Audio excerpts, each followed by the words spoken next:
I was going to talk about a fountain pen review today, but instead of one fountain pen, I figured I would talk about a whole class of fountain pens. So today I'd like to talk about everyday carry pens. So in that regard, fountain pens are split into three classes.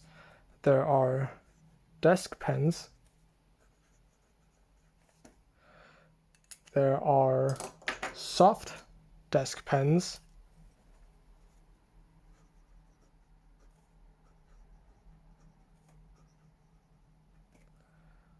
and there are field pens.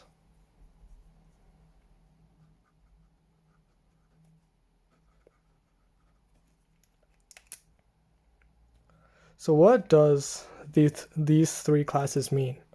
So to begin, for desk pens, here let me take an actual desk pen out.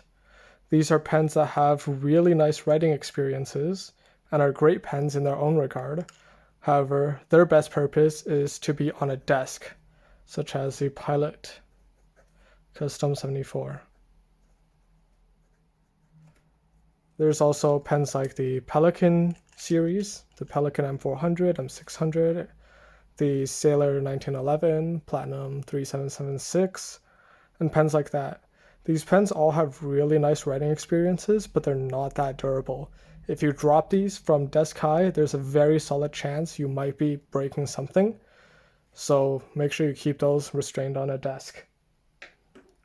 The second class are the soft desk pens. This category of pens I'd like to represent with the Lamy 2000. These pens are a little bit more durable, and you can occasionally drop them from reasonable height, being not from the top of stairs.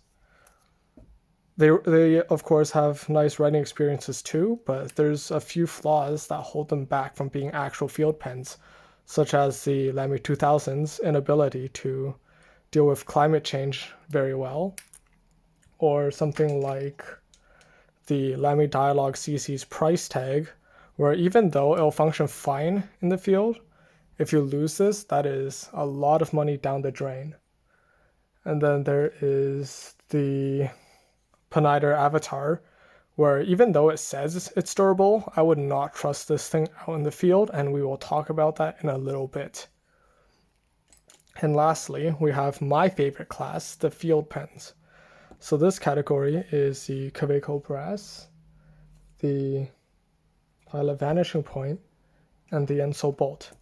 These are pens that are durable. You can take them anywhere. Don't worry about dropping them a few times. As long as you don't hit them with a hammer or have them get run over under a truck, they'll do the job. So for field pens, the criteria is pretty strict. First of all, let's see some pens that theoretically would be okay in the field, but in reality are pretty terrible. Number one, the Penider Avatar. I really don't like this pen. Maybe I'll make a video on it, maybe I won't, but this pen has the worst seal I have ever seen out of any fountain pen. Let me see if I can get a close-up on the cap of the pen. I don't know if you see that blue. That is from ink leaking out of the cap. There's no cap seal in the Penider Avatar. Well, I guess you can't really see down there because there's no lighting, but ink will just straight up leak out of this, and if you don't use this in 2 days, it will dry up. It will hard start. It's absurd how much I paid for this pen. If I dropped $30 and bought a pen like this, I wouldn't think twice. But the price tag that this pen is at around $160 Canadian, it is a robbery. The material is very durable, but what good is a durable material if everything on the inside is just mediocre, if not worse? So there's a little bit of a quick rant on that pen. Let's see. Other pens that are not good for the field, obviously desk pens are pretty bad. This one might be interesting, but the Opus 88. The Opus 88 has amazing seal. The last time I filled this pen was May of 2024. And during this entire period, this pen has never hard started on me. I can literally go like 3-4 months easily, go back to the pen, and it will just write as is. So you're probably wondering, it must be the durability, right? No, the durability on this pen is actually pretty good. It's protected by a very thick layer of acrylic. So for the most part, it's got the durability of a soft desk pen. The problem with the Opus 88 is how many cycles it takes to open.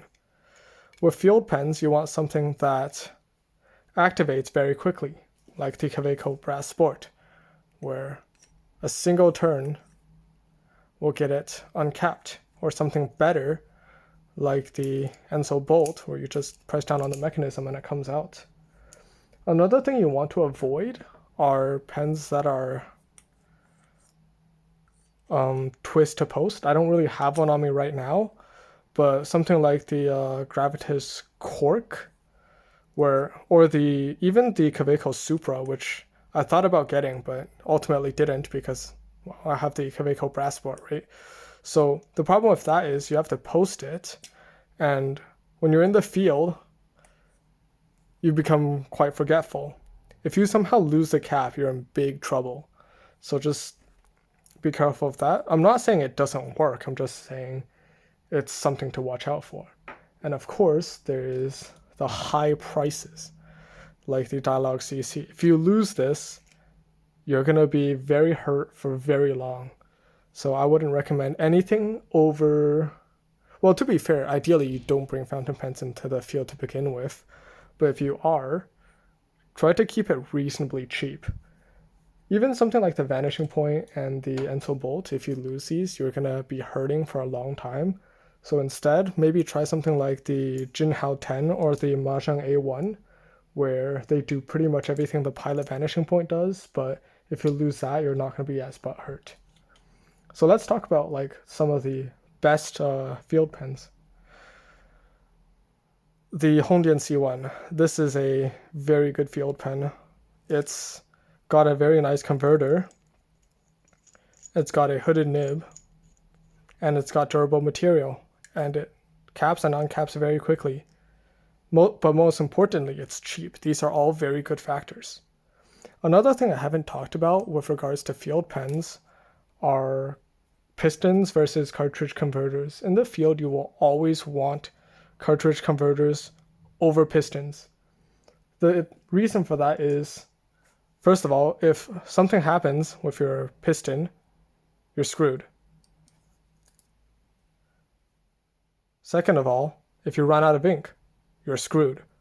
You're not bringing a bottle of ink with you to the field. And third of all, the rubber probably won't like more extreme temperatures. Something like the Enso Bolt or the Pilot Vanishing Point. Actually, the Pilot Vanishing Point is probably the best example of this, because you can stick a Pilot cartridge in here and it'll just move along like nothing ever happened. If you ever run out of ink in the field, you just pop another one in there and you have a pen ready to go. So that is another very good thing about the Pilot Vanishing Point.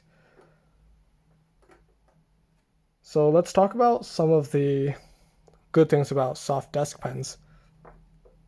You are most likely not going to be having adventures with your fountain pens. I do this because I'm stupid, not because you should. So soft desk pens, you can take these to meetings, you can take these to work, and they'll do everything you need to do. Realistically, you don't really need to search for the field pens. I'm just stubborn.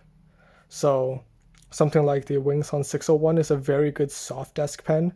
It's actually durable enough where you can drop it a few times and not worry about it. It's cheap enough where you don't have to worry about losing it. And I think this button filling mechanism is very fun to show your friends, show your coworkers, and stuff like that. So what are the benefits of these three classes? Desk pens offer writing experience on top of everything. Field pens offer durability on top of everything. And soft desk pens offer a mix of both. Ultimately, it's up to you to decide which of these suit you the best. For me, it's not even close. Pilot vanishing point dominates every other pen. That's it. Goodbye. I'm just kidding. Pick whatever you like. But that's it for my quick everyday carry pen and recommendations for the field pen. If you want to see me go more in depth with some of the field conditioning testings, let me know, and I will find an opportunity to provide some durability tests on some of these field pens. Have a great day or have a great night, but just go have a good time.